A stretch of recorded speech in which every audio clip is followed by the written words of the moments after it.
Hello, I'm the Prince, and today I want to share my journey with you, without any spoilers, and inform you about the existence of this manga. In case you don't know, Pandora Hearts, a masterpiece and a hidden gem. I generally don't like mangas, but I take my hat off to this story, and I have a lot to say about it. Let's start. Before diving into Pandora Hearts, I want to talk about its true potential. I recently made a video about Fruits Basket, which I praised it a lot. It could become a classic in many years to come, if it isn't already, because I believe that the level of adaptation of Fruits Basket was on the same level as Fullmetal Alchemist Brotherhood, which, as we know, is one of the most acclaimed animes in history. These two animes had impeccable adaptations. We can call them perfect adaptations, and that's why they are two of the best animes of all time, according to rating sites. Why am I talking about these two? What does it have to do with Pandora Hearts? The thing is, Fruits Basket and Fullmetal Alchemist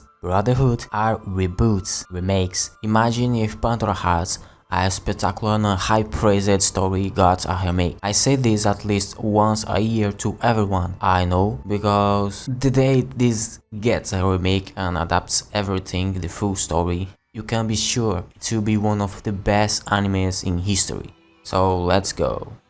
Os Vesalius is the protagonist of this story, a young man about to participate in his coming-of-age ceremony. Os is the heir to one of the four noble houses, and when he turns 15, he goes to the party to get his, position, yes. However, the ceremony takes an unexpected and dark turn when Oz is accused of committing a grave sin, of which neither he nor we, the spectators, readers, are aware of. Because of this, he is thrown into the abyss, a dark, ruined, mysterious dimension inhabited by monstrous entities known as chains. There he meets Alice, a chain who has lost her memories. They form a contract that allows Oz to escape the abyss, only to discover that 10 years have passed in the real world. From there, Oz embarks on a journey to discover why he was sent to the abyss, recover Alice's lost memories,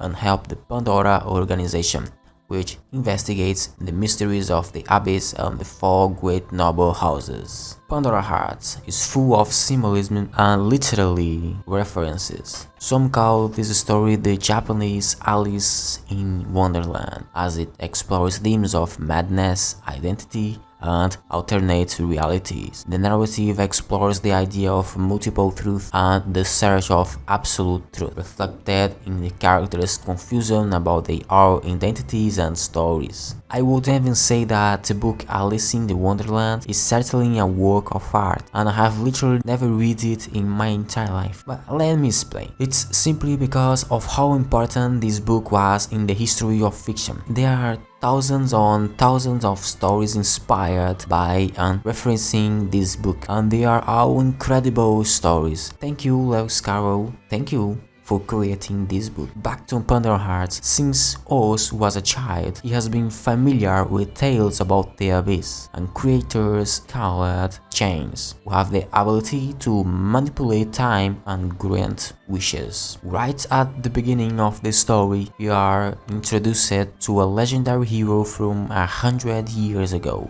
Jack Vesalius, who was responsible for preventing the tragedy of Sablier, a catastrophe that threatened to throw an entire city into the abyss. Coincidence or not, Jack is practically identical to Oz. The magic of this story is how it handles the twists and turns. Today, after reading the whole thing, just remembering that this or that actually is, and how it all happened, give me chills. Just peak. The twists and turns in Pandora Hearts are mind-blowing, mainly because they are so well executed and constructed. Good twists only work when they are well constructed. After all, it's to the point where you will never again look at practically any character in this story the same way you did at the beginning. Although Pandora Hearts has a very slow and vague beginning, the manga slowly builds up until it reaches its final arc, which is practically perfect. I've never met anyone who could defend the beginning of Pandora, honestly, because it's really weak. For the love of God, don't give up on the series because of its beginning, because I went through the same thing. It starts off very vaguely,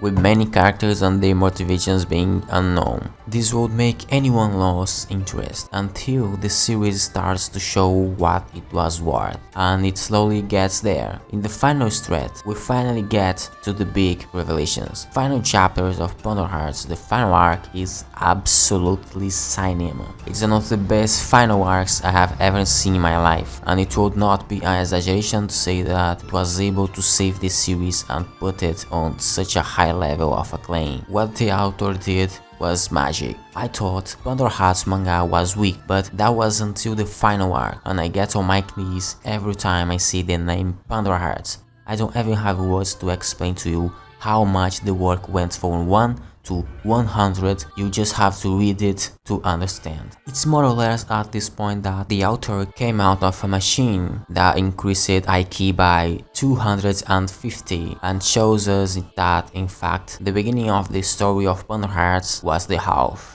She started the story by telling it halfway. She had decided how the story would be from the beginning, and that's how we discover how a story is truly well executed. Everything is interconnected. One of the virtues of this manga, now talking a little about the characters, is especially how it all works.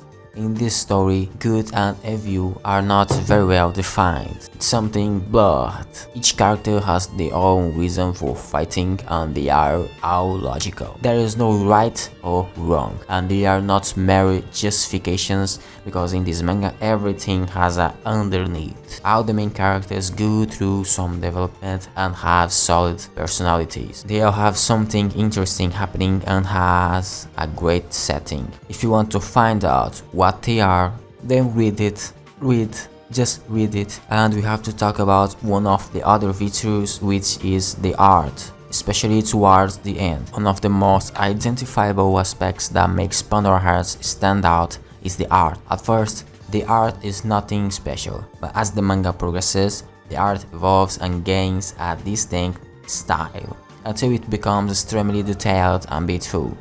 The panels flow very well and are never confusing. Everything is very well done.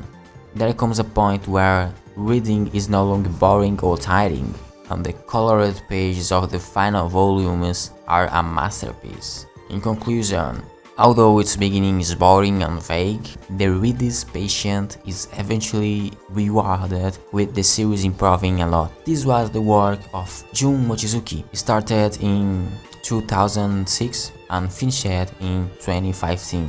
It was a great series with huge world building and mysteries that brought brilliant revelations.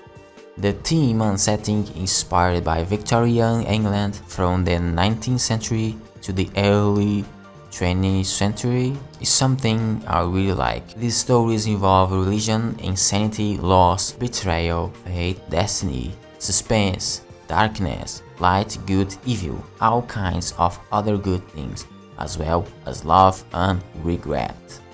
This journey was unforgettable and I keep it with me. That was my journey with Pandora Hearts, and please read it. One of the most underrated mangas of all time. And please have a good boot. The world will like it.